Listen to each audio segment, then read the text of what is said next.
Fantastic. Here we go. We're going to talk about SBIR and STTR and the words that we use that you may not know, SBIRs and sitters, which is like a babysitter, is a SBIR. I don't know half the time. So I'm super excited. I'm going to delay for a second before I introduce my awesome guests who are on my right. I don't know what side they are for you, just to make sure that we're live and make sure we have sound and stuff like that. So if you guys are watching, please throw in the comments. Let us know you're there. Let us know you can hear us, see us, all the good things as we get this started. I'm super excited. But yeah, so just give it a couple seconds as we let somebody let me know that they can hear and see me or hear and see us. We're coming to you from all over the country today because that's how great conversations happen. I personally think it's one of the biggest benefits of the pandemic, or the result of, not COVID itself, but is the support of remote and the things that we can actually show that we can do remote. And I love going live, so I can go live much easier remote. We got a comment, so awesome. They can hear us, so we're going to get started because this is on a replay, so they can watch it later. So I'm super pumped to have everyone here. There's been a lot of conversation around SBIR, sitters, SBIR, and STTRs, but it's been like comments and white papers, and I haven't seen a lot of this happen. And so that's why I had the idea, just to bring a bunch of experts together and enthusiasts, because I am not an expert. I just think it's cool, but I have no idea what half of it is. That's why they're all here, and they're going to show you the goodness of it all. But this is all for you. So bring your questions, bring your comments. We've got some that'll kind of go down the line, but we want to help answer the questions you have. We're going to talk about some of the looming doom that everybody's been worried about, and then some of the change that's hopefully going to make it through Congress this week. And then we got, we'll call her an enthusiast who knows some of the changes that are going to be happening. So now, okay, we've got a good 20 people here, so I'm going to get us started. So I'm going to go around and introduce a couple of these folks real quick. First, we have got, let's see if I can do this ninja style. Meg O'Hare, how's it going, Meg? I am doing great. Thank you so much for bringing us all together today, Matt. Yeah, I'm super pumped to have you. If you don't know Meg, she's from the amazing team at GovMates, who does a lot of business with small businesses using these programs, and that's where a lot of her expertise and knowledge comes in. So Meg, thanks for joining us. We'll have you introduce yourself, and actually introduce yourself now. Tell us 30 seconds about Meg. Sure, happy to. So as Matt said, I am part of GovMates. I'm the director of engagement over there. We have a platform of over 5,200 small and non-traditional businesses who are working directly in this space, many of them working on the alternate procurement vehicle side, so SBIRs, STTRs, OTs, all of that kind of stuff. And it's our job to provide them with some of that training, education, resources, and the opportunity to connect with larger system integrators. So we spend a lot of time doing that and putting out a lot of content that has to do with moving the needle forward for those small business areas. So I'm over in the DMV area, so it is a lovely evening time, and excited to see where everybody else stands on some of these things. Fantastic. And if you don't know GovMates, they're a great resource, like Meg said, for a lot of those articles, information, and research and stuff like that. So thanks, Meg, and we'll hear from you here. JR, you're up, my man. So welcome to JR. He's a former Air Force contracts officer, great hat style, obviously, rocking the after Air Force beard, as most of us do when we exit the military. But he's got a lot of knowledge in this field. I'll let JR tell you a little bit about himself. Well, so I wore the hat so that I wouldn't make you look bad with all my hair. We all know that's the only reason I'm here. If there's a guy that's got to be here, it's got to be a guy with hair, right? Hey, thanks for having me, Matt. So J.R. Mullis just retired from the Air Force officially back in February this year. With all my terminal leave and everything else, I've been done for over a year now. So finished up my career in a flurry, working AFWorks, working with RapidX, and then working at Platform One as a contracting officer there, really utilizing the SBIR program. Since leaving the military, worked at Decode for a year as the acquisition SME there. And now I am the Federal Expansion Manager at Shift.org and also co-founder of the Defense Collective. So thanks for having me. Fantastic. Yeah, we're happy to have you. You got a lot of expertise and knowledge to share. Plus, I had to have somebody that beat my hair as usual. So touche. All right, next we got Kat Logan. How you doing, Kat? Hi, Matt. I'm good. Thanks for having me. You're welcome. I'm super pumped because Kat has an amazing story that I'm not going to spoil, but it might have to do with some character that's near her in her screen of how her company, VivSoft, has used these programs. But Kat, a little bit about yourself. Hi, so I am the Director of DoD and Healthcare Practice at VivSoft Technologies, an emerging tech company that started in federal, doing federal work in 2019. And yeah, I've been there for about 7 months. Before that, I was at Platform One, worked there for about a year and a half. Before that, I was in the biomedical research and development area for like 12 years. And I'm also in the Air Force. I'm a medical service corps officer in the Air Force. Very cool. I don't know what that means, but I'm going to ask you about it later. Okay. Thanks, Kat. And next we've got Chelsea Meggett. How's it going, Chelsea? Great, Matt. How are you? I'm doing great. I'm super pumped to have Chelsea here because she also, similar to GovMates, works with a lot of small businesses and she helps people understand, navigate these programs. So she has pretty decent knowledge as she helps other people use them. She's the the founder of Collaborative Compositions, not co-founder. But yeah, Chelsea, a little bit about yourself.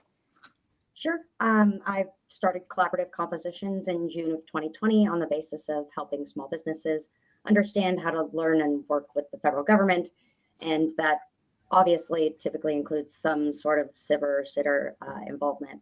I've been working with the federal government my entire career, basically. So I know them pretty well, and I know the changes that have happened over the years pretty well, as well as these programs.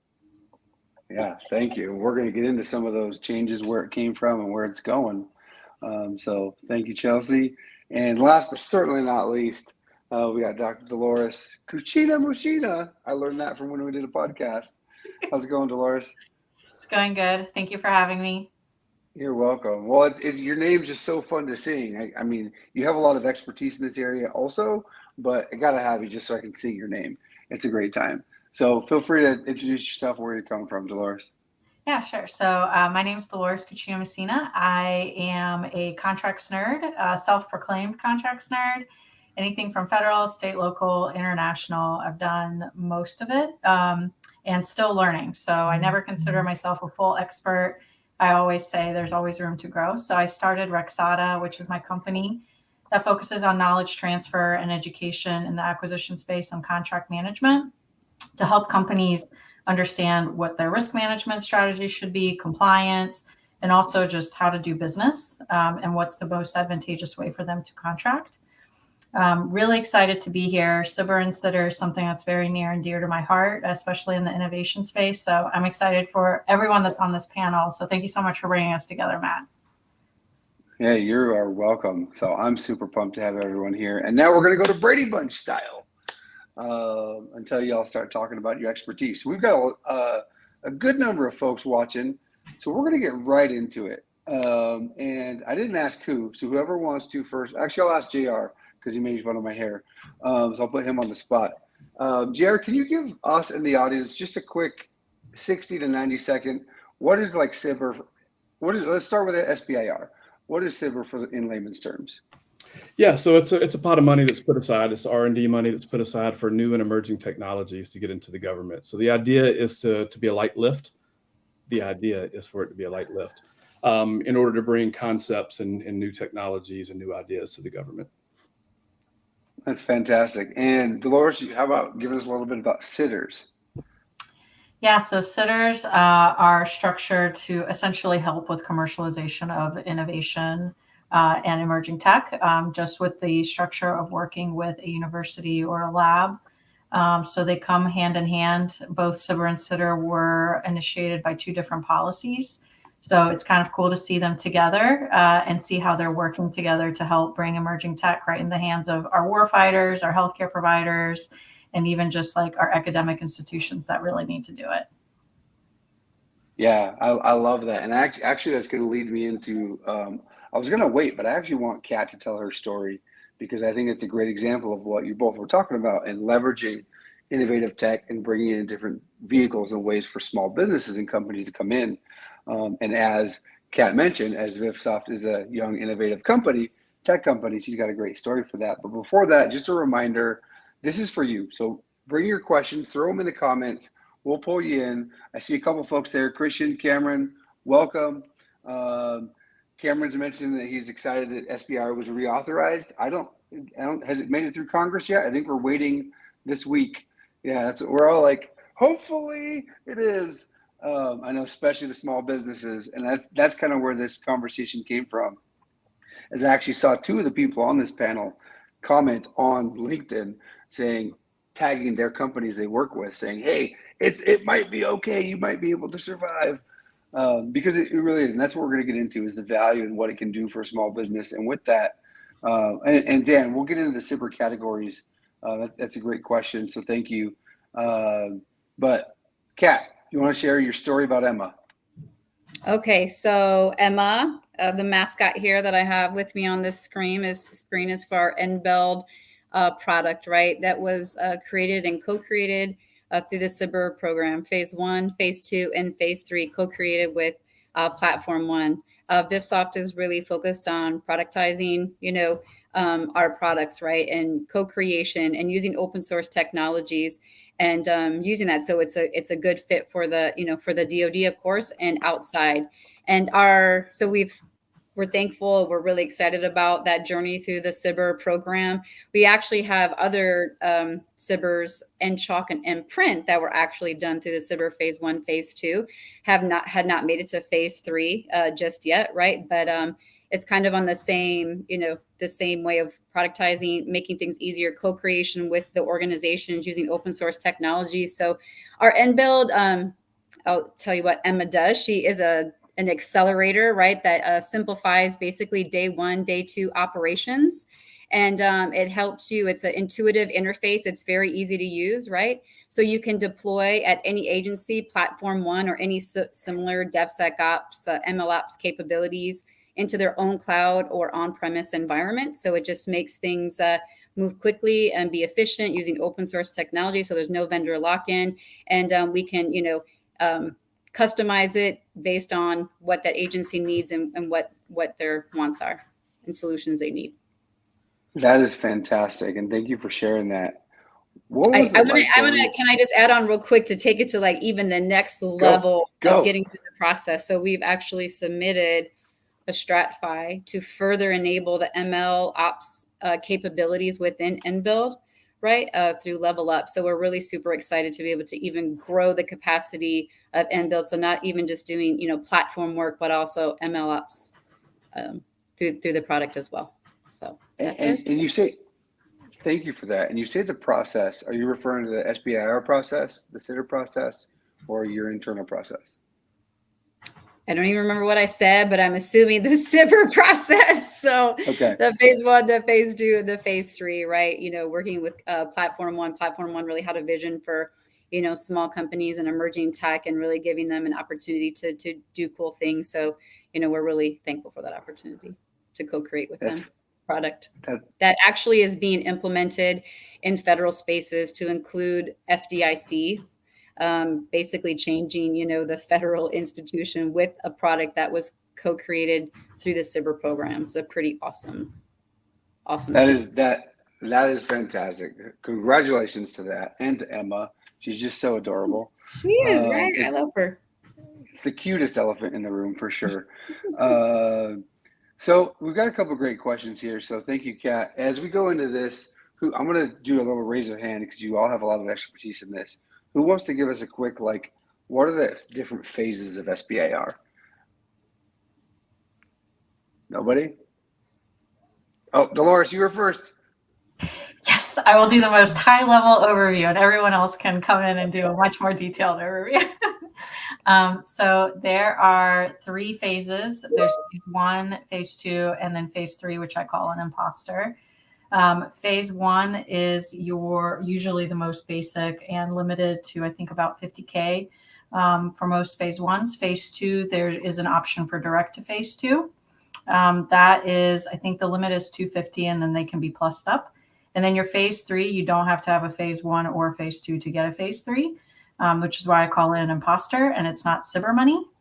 Most of the time, people will stack authorities for phase 3s, and they have been the hot, sexy topic, I think, over the last 6 months is there's been an uprising in SBIR Phase 3. So that's got me excited because usually the contract vehicle is an OT for SBIRs. So that's my passion is OTs. But yeah, so that's a very high level overview. I'm going to tag in Chelsea to do a much more detailed overview of it. Oh, thanks. So just to jump in on those funding amounts, they are different between defense and civilian. So you've got agencies like USDA that's got higher thresholds for their Phase 1 awards. Phase 1 typically is the entry point where you're just trying to basically prove out a concept. You don't actually have to come out with anything tangible after a Phase 1. It's usually just see if your idea has any legs. That results in basically a finding, a report of conceptual findings. So basically you determine if that concept is valid, feasible, and if it's got legs behind it. Then you go into a Phase 2, and basically that Phase 2 is to build a most valuable product, or like a minimum viable product, excuse me. So basically you're going to get like the basic bare minimums prototype at best out of Phase 2. On that Phase 2, that sequential Phase 2 comment that was kind of mentioned earlier, if you don't get all the way there in that Phase 2, there's a possibility for a reach back. It's got all these different sort of requirements when it's a reach back for a secondary Phase 2, but we can dive into that later if we've got time. Phase 3, like Dolores said, is essentially an imposter because it's not really a part of the program. Oftentimes it's more of a direct award, sometimes it's even competed, which is really unfortunate for those Phase 2 folks. It is basically the valley of death is where people like to refer to it as, because you have to go find your own customers from a Phase 2 perspective to find Phase 3 funding. So there's no SBIR funding that goes into a Phase 3. So basically, if you're not finding your customers throughout this entire process, you're kind of left at the off ramp on that Phase 2 exit. So yeah, a little more there for you. Yeah, that's fantastic. Thank you. I'm actually going to tag in JR for this next part. And Ellen and Christian, I see your comments. I'm going to pull them up in a second, but this ties on what Dan is asking here is, so SBIR, he says, so SBIR is generally FAR-based and OTA is non-FAR-based. Can you kind of address the distinctions between the two? Can I back up? I want to add one thing to the previous question before we move on. So if I forget this question, you have to remind me, Matt. So one of the things I want to say when we're talking about the Phase 3, I think if you're just thinking about the process, don't even think about the Phase 3 as part of the SBIR process. It's kind of the carrot at the end, right? So that's the commercialization. So if you successfully complete a Phase 1 or a Phase 2, then you can get a direct award through Phase 3 to the SBIR program, which cannot be SBIR money. And it has to be a continuation, extenuation, or what are the three terms? I forgot because I'm trying to say them. But anyway, it has to be a continuation of the technology or whatever it was you're doing in Phase 1 or Phase 2. Chelsea, help me out. I saw you come off mute. Oh no, sorry, I jumped back on. Gotcha. So I just want to make sure. So that when people say SBIR Phase 3, I know it's like contracting nerdism. But it's not really a SBIR Phase 3. It's a Phase 3 that you're eligible for because you completed the SBIR program. So, and I will jump in on that. And to be eligible for a sole source Phase 3, you have to have done the first phases to do that. So you have to have a Phase 1 to Phase 2 to get a sole source Phase 3 based on that work. However, you could get a Phase 3 SBIR totally outside of the SBIR program. You can award a contractual instrument that is technically a Phase 3 SBIR. Gets a little murky there in that Phase 3 area. Yeah, and quick tip, right? So pick your end users wisely, right? And make sure that they're involved all through the process, right? So when you get to the Phase 3, the reason it's the valley of death, because it's easy to sell a government end user on your technology when they don't have to pay for it, right? So pick your end user wisely and make sure that they're involved in the Phase 1 and the Phase 2 process. Put into your milestones that you want to have conversations about commercialization, about the possibility of Phase 3. So that's a marker in the process to where they actually have to sit down and go, okay, I'll talk to my commander, I'll talk to my FM people, and we'll really put together a plan. Now, whether it goes anywhere, I can't tell you, if this helps success, but it does force the conversation to where maybe they help you find somebody that has the money. Because you know that, they're part of the process, just like Kat was talking about with Platform One, right? So Platform One had a vested interest in that, and which is why it was successful. They had money at the end. They knew they would have money at the phase 3. So that's a good customer to have. Not saying that to call Platform One tomorrow, but anyway, have an end user that you're working with in the phase 1 and the phase 2 that really might have the money and really wants to see you get all the way through. So sorry to go off on that, Matt. I felt like we just needed to No, you're good. I jumped too quickly. Again, you're the experts. I'm just a wavy guy that pulls you all together. So you guys can control this as much as you need to. So I'll ask the group, and it doesn't have to just be JR. Sure. If anyone wants to kind of address where Dan was going with, so kind of the distinctions between FAR-based and non-FAR-based, because as that talks there. I'll jump right on in there and go with the basic bare minimum. So federal acquisition regulation, that's your FAR. Those are all the things that basically dictate communication, frequency, your rights as a submitter for when you can either talk to the points of contact or you can ask questions. Basically puts out all of the bureaucratic regulation that is included in any sort of FAR-based or DFARS, Defense Acquisition Regulation-based contractual instrument. They tend to have a lot of barriers to entry, and they just tend to be less flexible and require a lot more oversight than a typical non-FAR-based contract. So non-FAR-based is going to be things that are not based on that federal acquisition regulation or not regulated by that. And that's basically the attempt at the government's making to act as if it were a business customer or a business relationship. So they want to contract with businesses as if they were a business, not so much as a governing body and regulatory entity. It should be flexible to have conversations. You should have, agreeable milestones with, reasonable payment milestones and so forth. It tends to be a lot more flexible, and it tends to be I say it tends to be, but the impression that most people have is that it is a faster mechanism for contracting with the government. Just faster, more flexible, less regulated mechanism of working with the government is non-FAR. And that's non-FAR. Go ahead, Meg.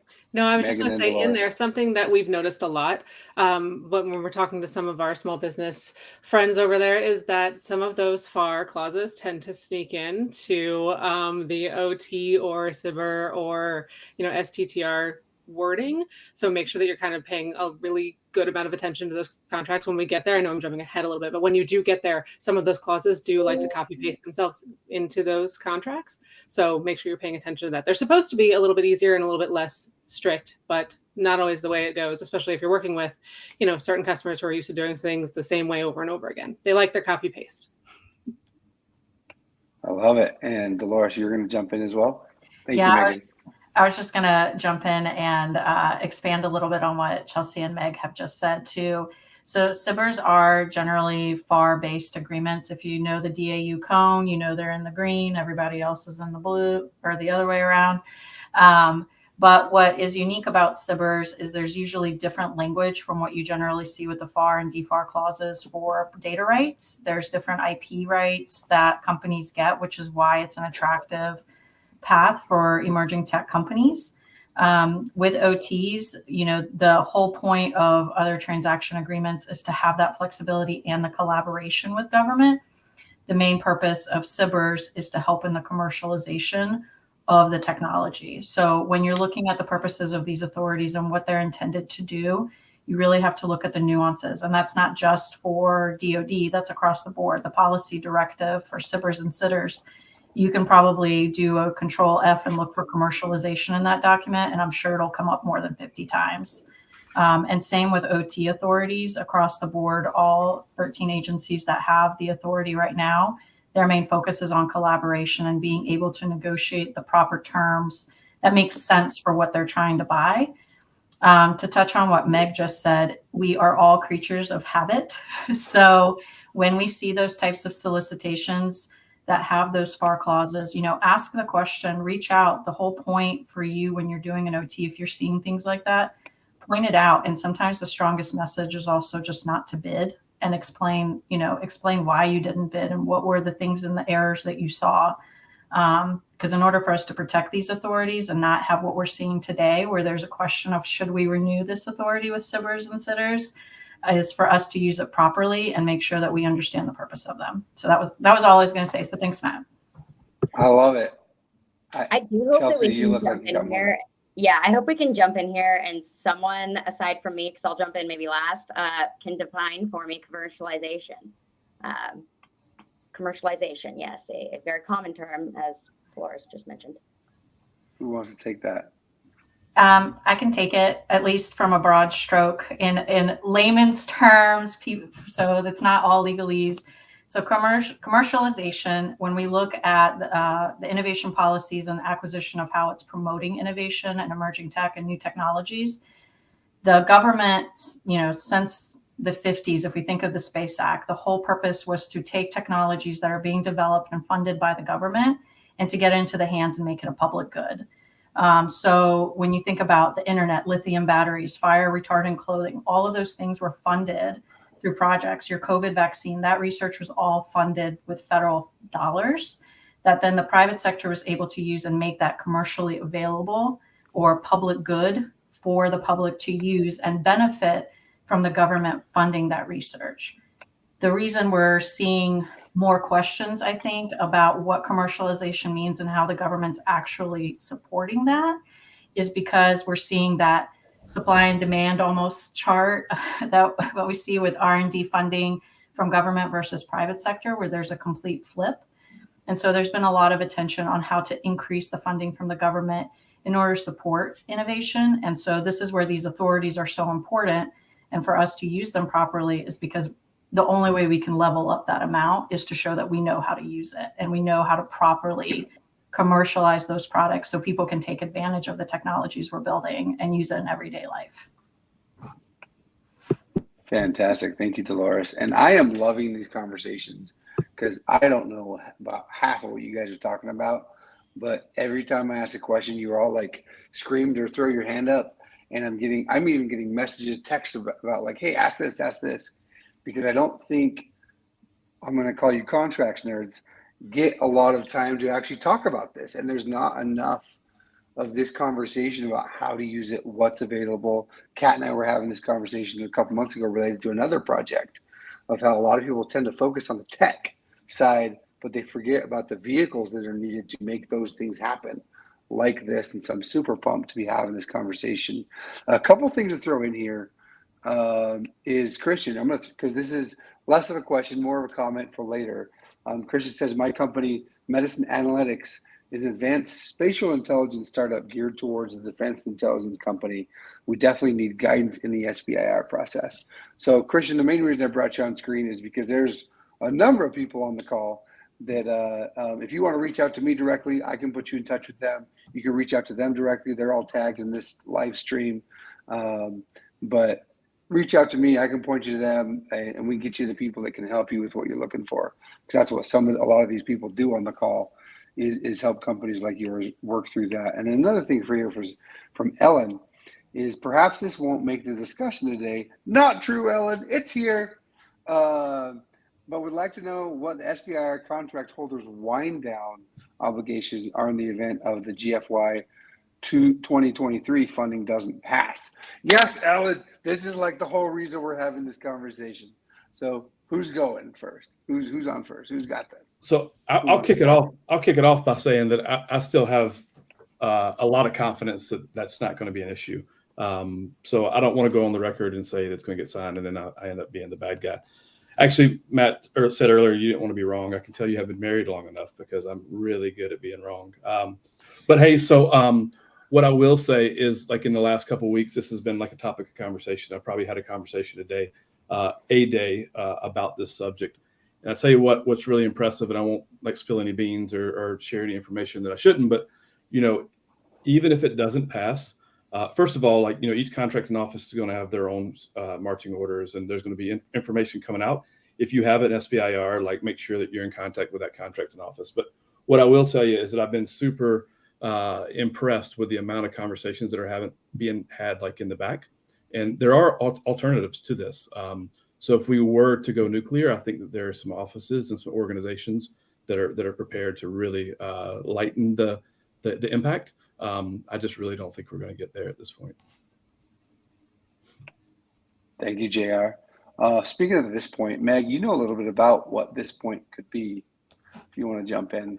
So there's a little bit, and I'm not, again, going to say that I know everything that's going on, but there was some information that came out because of the Senate passing that first round, and it's headed to, of course, the House of Representatives, which is why we can't say, like, hey, it's totally going to happen.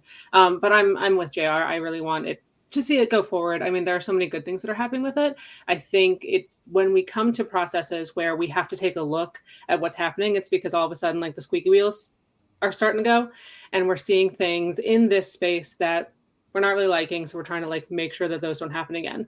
Some of the stuff that's happening right now with the, it's the SBIR and STTR Extension Act of 2022. You can actually find that. We'll find a link to that, hopefully, and I'll put it on, like, the comments or something from the LinkedIn later on. But it's talking about a couple major changes, several changes, but two major changes that could actually really affect those applicants and their ability to win awards. One of those is limiting foreign risks. I mean, this is a thing we've been talking about since, like, pre-COVID, like, watch where your stuff's coming from. Like, don't get a little chip from China. Like, we don't like that. Like, let's be safe here, right? So it's really doing your due diligence and disclosing things. So it's disclosure obligations as well as due diligence to, like, know that you're identifying everybody who's owning, has a stake in it. If it's a JV, like, whatever it is, wherever your funding is coming from, got to be from the right place. So making sure it's not from a foreign country of concern, China, Russia, North Korea, Iran, or any of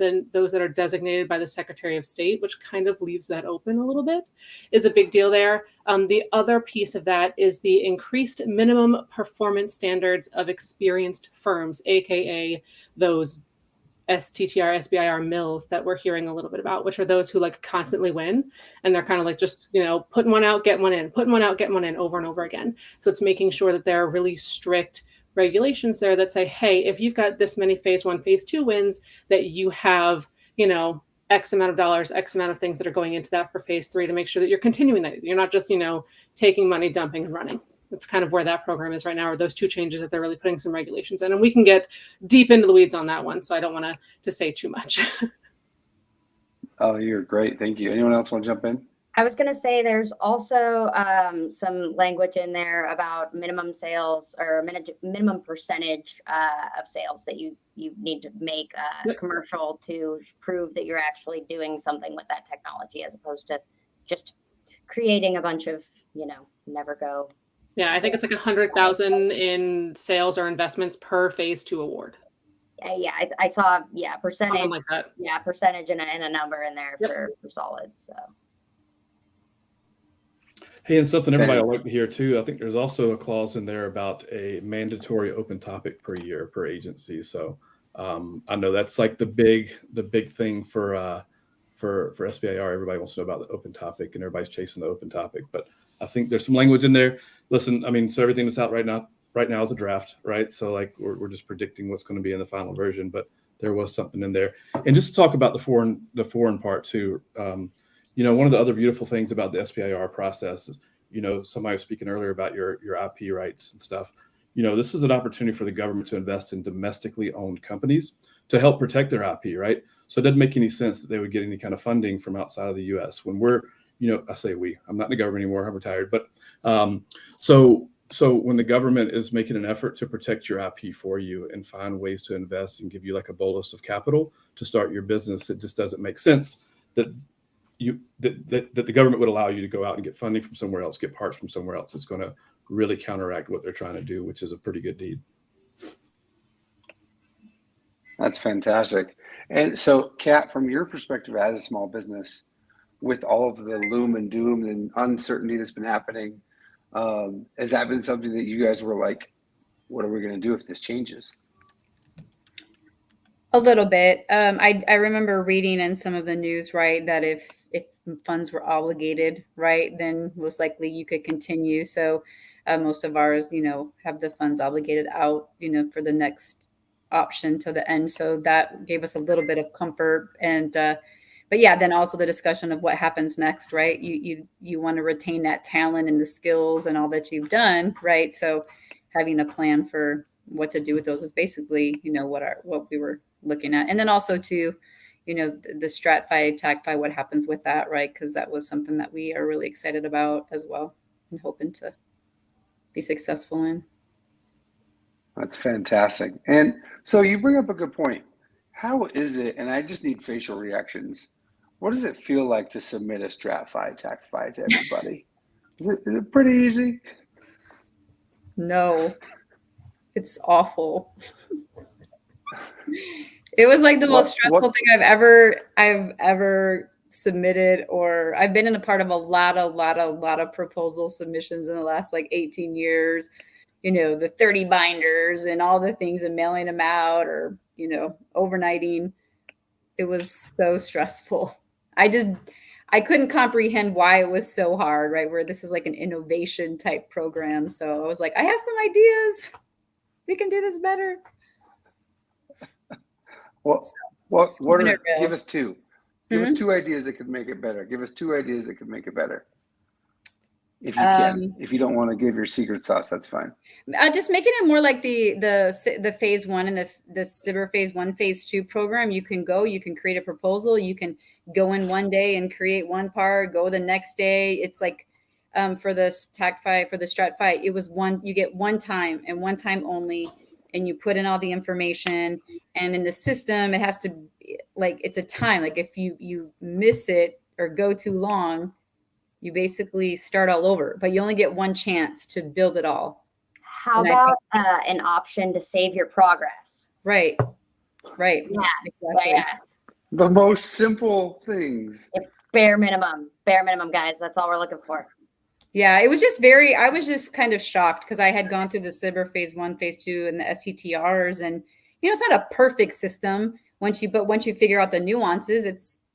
It's workable. It's doable. It's, you can. So thank you, Kat. We're going to pull that thread and get some more ideas because we've got some folks that are texting me that want to know some of these ideas because they're responsible for some of this stuff. So who else has ideas, like legitimate things you would change or like, hey, this would make it easier? Have an export function so you can import and export files that you've worked on as needed. And if you've got changes, you can re-upload them. It shouldn't be final one and done because nothing is. It's an editing process. Come on. Yeah. It doesn't sound stressful at all. Sounds very easy. Just like a Friday night, whatever. I mean, no, I don't work for the government anymore, so I'm going to take this stab. But this feels like it's a 1998 update that didn't ever happen based on some of these basic form functions. I was shocked. We do have. I was shocked. I could not believe. I talk about it all the time. Like, I just can't believe how crazy that was to submit it. It was unbelievable. JR, I think Chase. Chase is jumping in. He's defending it. You can't see it on here, but he says we are addressing it. I promise.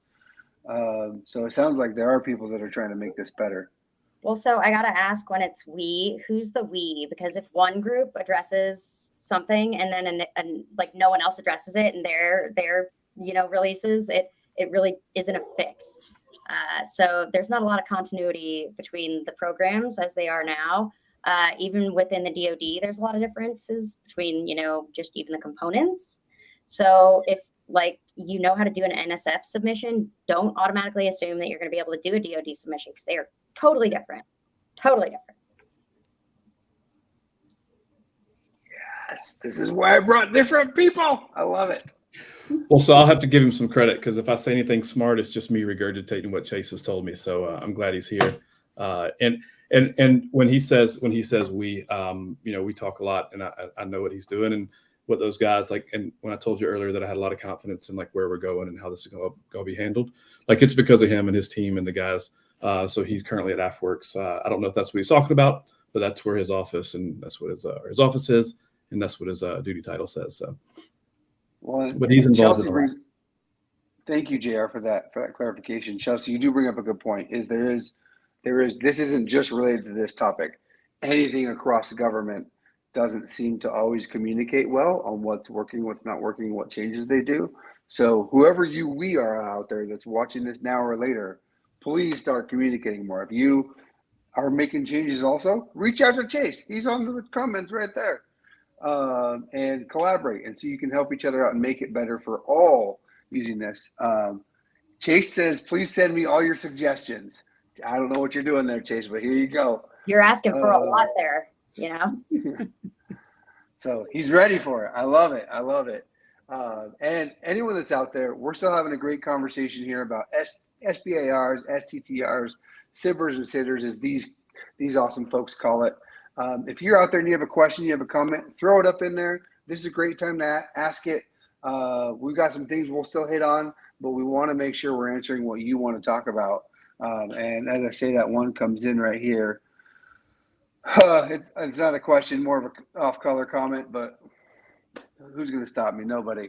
It's my panel. I never held my breath. DoD still leverages World War I era process management techniques to develop 21st century solutions today via a Gantt chart. So, but there has been changes over time with the addition of color. So, Roy Nanku, you put yourself out there and made the comment. Love it, man. And it's true. That's what it can feel like. But it sounds like hopefully there are people like Chase and Jenna who also commented with AppWorks that are trying to find ways. If you don't hold your breath, that's okay. But I think there are people that are trying to make it better, like some of these folks here. Even though you all aren't necessarily in the government anymore, most of you have been, and you have those connections, and you are working those from other sides. As you probably learned, I did. Once I left the government, I was actually able to move a little bit quicker and like a little less rusty, and I could like flow. And so there are a lot of valuable industry folks and academia folks that can help with these things and that are trying to help with these things, both like VivSoft, where they're actually running through the process themselves and finding the bugs as they go through it, or Dolores, JR, Meg, Chelsea, as they help companies do this as well. So I'm loving the conversations. I'm going to ask you guys, what do you guys want to talk about? What hasn't been talked about that you guys want to bring up? I'm going to jump in, and I'm easy for that. Like, just call me a target. I want to hear what y'all thoughts are on the difference between the open topic and the BAA. So, okay, are you meaning you're taking away the cycles and letting the BAA run for the full 12 months and just posting? No, the combination of both. Okay. Because we got open BAAs right now, and we got cycles that are kind of in the middle of wrapping up and in the, in-betweens. And so having BAAs released at the same time as, open topics and at the same time as a regular cycle, it's like, what are you throwing that in there for? Whoa. Why? It's just spice, right? Yeah. Well, so I'll tell you, as a contracting person or somebody on the back end of that process, I like the open BAA running for a long period of time, and then the topics being put in there, just because the cycles, there's a lot of buildup and a lot of stuff, right? So one of the things that people always complain about with the SBIR process is how long it takes. But if you look at, and I think somebody asked earlier, so it's probably worth touching on, but once all the submissions are in, right? So then you wait and everything is compiled, and then there's an evaluation. So for each one of the proposals that comes through, there's 3 different evaluators that evaluate a different criteria on that, right? So then you go through the evaluations, and sometimes there's a there's a constraint, right, on personnel to where you're having to ask more people to come in to do the evaluations. So once the evaluations are done, then there's a contracting sprint, right? So when you talk about the cycles, as one cycle's ending, the other one's ramping up. And if you talk to any office in the government or across the DoD, what's the biggest problem that each one of them has is they don't have enough people, right? So if you're taking the people that are supposed to be doing the evaluations and doing all the awards and getting ready to put things out the door, and then pull them back and have them get ready for the next cycle, I think there's just a constant churn. So as a contracting person, I like the long BAAs being open. I will tell you also, for as somebody that helps companies, it's good for business, because like somebody really has to keep their finger on the pulse, right? Like you have to understand where to look. So that's not the purpose, right? Is for those people to make more money. So I think if there is if we go that route and there's an improvement to be made, I think that like the marketing or on the government side, maybe could be a little bit better at advertising those topics as they drop, as opposed to somebody logging in every morning, checking this website. Maybe one day we'll have a consolidated website or a Twitter account, right? Because those exist, to where we can just put some stuff out. So those are my thoughts. I have a question, and I hope this, how is it decided who gets funding and who doesn't? Like, that's what I'm just curious. Is there like directives? Is there key objectives? Is there a focus area? Because there's a lot of winners, but not funding. So just curious if anybody has insight on that part of it. Dolores is ready. I can see her.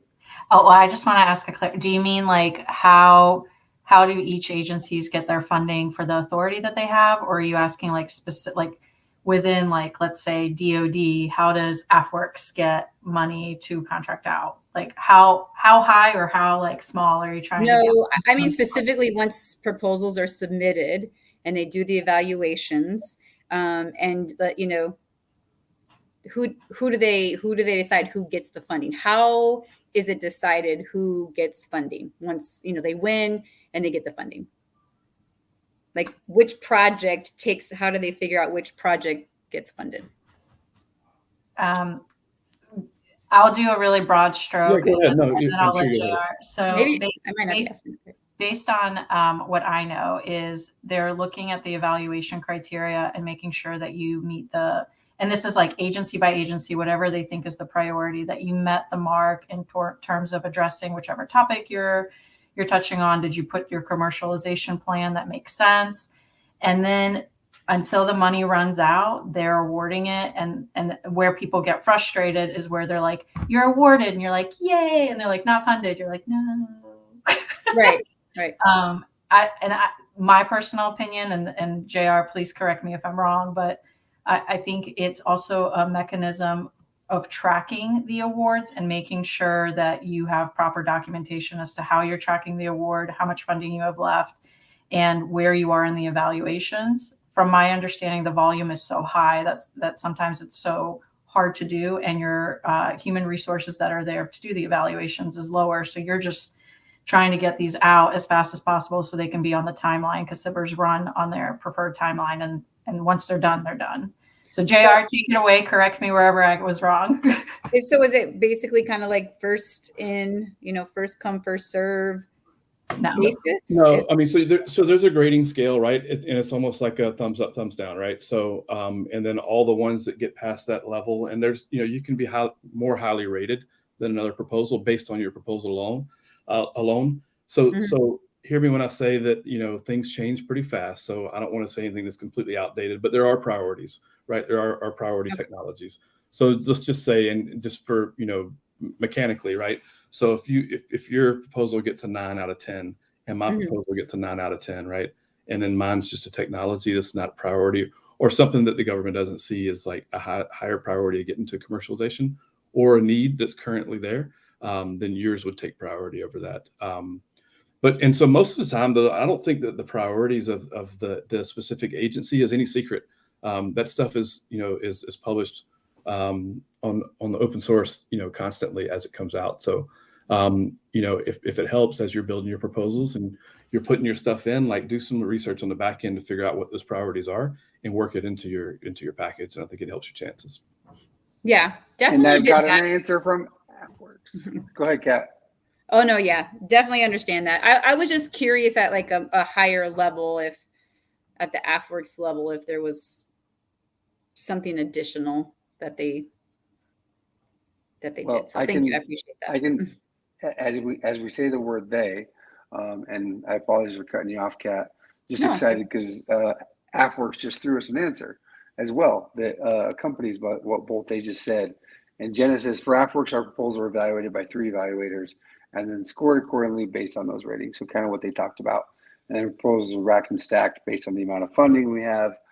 We start at the top and do work down. Once we run out of funds, you're still technically acceptable. Then it goes to selectable non-funded. So kind of what they had said, but also comes from a government person. So thanks, government person. Thanks, Jenna. Jenna's actually been very helpful and answered quite a few questions for me. So thanks. Awesome. Jenna is a rock star, and she's actually going to come on here, but she's too cool for us now. But just kidding, Jenna. She had priorities. So yeah, great conversations. We've got 9 minutes left.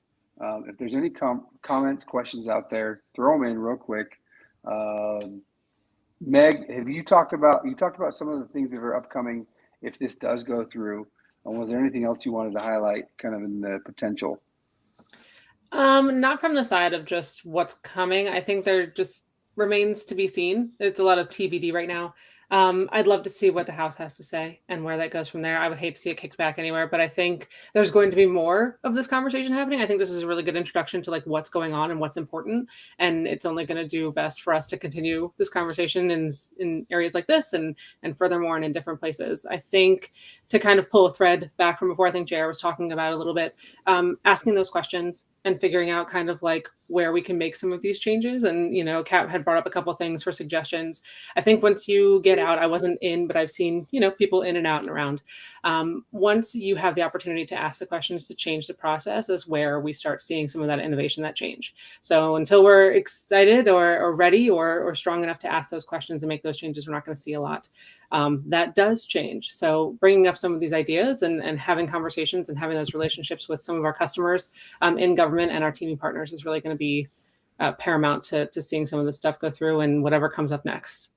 It's always a roulette wheel and we don't know where we're going to go. So you bring up a good point, is where can people find what's coming next? Like, I don't know where to look besides Google. So Right. What are some resources people can keep an eye on? Yeah, I think we talked about this kind of like in the green room beforehand a little bit.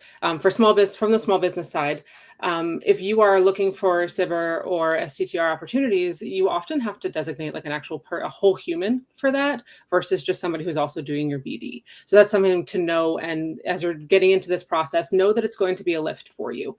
It would be great if we could have something that just was easily accessible. I know we've got other things, you got sam.gov, you got, whatever all the things are that are scraping and putting things out there, but that's logging in and logging out over and over again. That's a half-day opportunity for any human to do. And I don't know that anybody wants to pay for that. So kind of knowing that you're going to have to designate some significant time to pursuing these opportunities is a big deal. But to answer the rest of your question, I think somebody else might have some more information on that one. I just know that putting people manpower toward it in all areas is something that's a big concern for some of these smaller businesses. I wanted to highlight something real quick, Matt, to what Megan was saying is about asking the right questions. One amazing trend that I have seen over the last 6 months is I'm seeing the community of people that really care about these acquisition authorities and also these contracting methods is they are asking, show me the data. What are we basing our decision off of? And how do we create measurable like metrics? How do we create measurable goals, outcomes that we can actually look at and see, does this authority make sense? Is it meeting its goals? Is it actually producing the output that we are intending for it to do?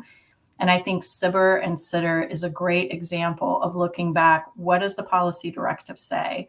Are we actually doing this? And also, are we focusing outside of just DOD in this conversation? Because a lot of times DOD gets highlighted and for very good reasons, but there are other agencies that might be doing something really, really great. And that gets lost in the sauce because we're so focused on some of these narratives about, the SBIR mills and some of the negative impacts that we've seen and people taking advantage of these authorities. And I would like to challenge everyone here is to really focus on the successes, because that's the only way that we're really going to see how did we measure that it's a success? What was actually that happened from this contract that we deem as a great success or a great failure or where we can do better? And so, Meg, I completely agree with you. Like, ask the questions, propose solutions, but let's stop complaining about the problem without actually offering an actionable solution that we can take advantage of and provide the recommendations that are much needed. I would say definitely if you're in the SBIR realm, you really have to have something else to keep your business solvent and going.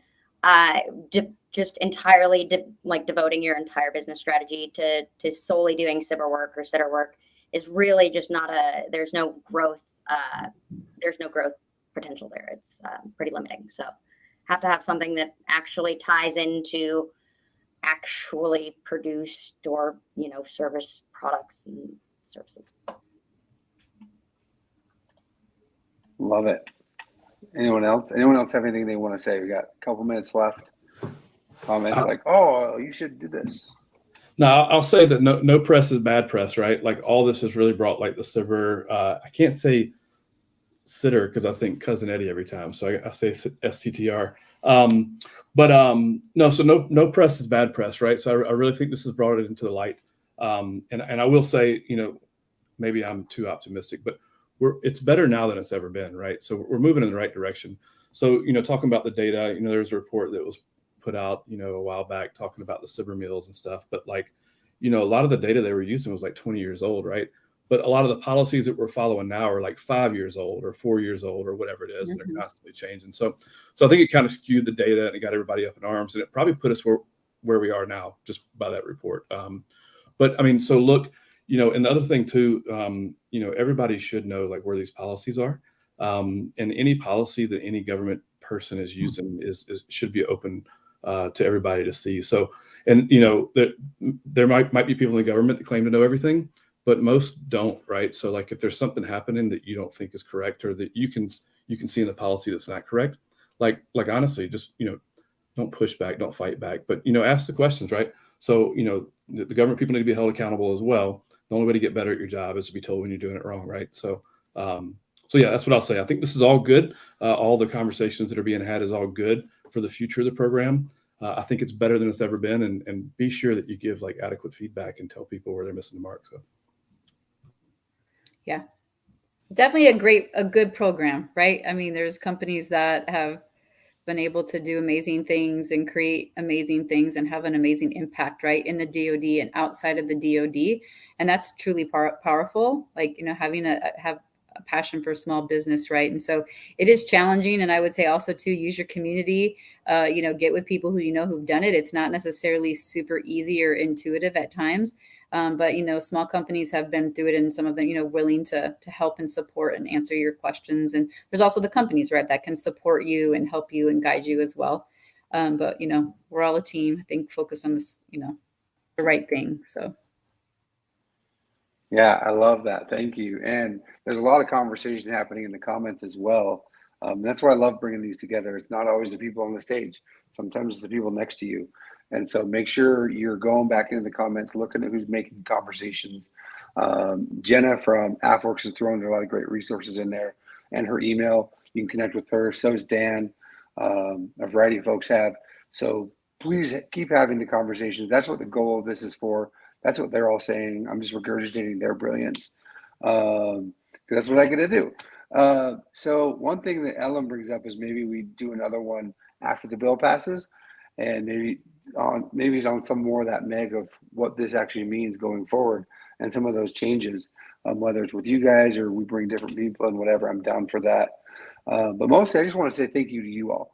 So thanks for joining. This was, they all know this, but I just started texting people kind of a couple days ago, because I was like, we got to have more conversations about this. So I'm glad they were all willing to jump on and to share. And those questions that didn't get answered in the comments, I'm going to encourage these 5 humans to go in tonight, tomorrow, and try to answer anything as well. They'll jump in the comments. If you have questions, please reach out to myself, them. If you don't know who to talk to from them, hit me up and I'll point you to the right person, whether it's them or someone else. Again, I'm just a wavy guy in front of a car dealership, putting people the right conversations. Last words, anyone? Thank It's you. been a pleasure, Matt. Thank you for having me. Thank you. Yeah, thanks for having us. This was a great panel. Yeah, you're welcome. So panelists, don't hang up. Everyone else, have a fantastic evening, and we'll see you soon.